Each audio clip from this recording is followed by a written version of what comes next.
Hello guys, welcome to my channel. To fix this error, open Windows settings and then go to privacy and security. Go to Windows security, click on virus and threat protection, and then scroll. Here you can see virus and threat protection settings. Click on manage settings.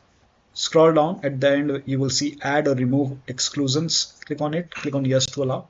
Click on add an exclusion, select folder, and then go to this PC, open C drive, open program files. Now find OBS Studio folder. So here you can see OBS Studio. Select this folder, click on select folder. And once the folder is added over here, now you can check. Still not working, click on add an exclusion. This time select file and then go to OBS Studio, bin 64-bit, and then select the OBS exe file. Click on open. And once it is added over here, now you can check.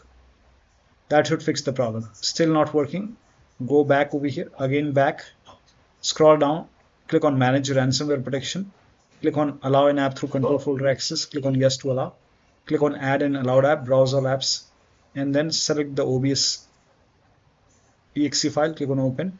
Once it is added, now you can launch OBS and you should not receive this error anymore. So that'll be all. Thank you so much for your time, and please like this video and subscribe to my channel.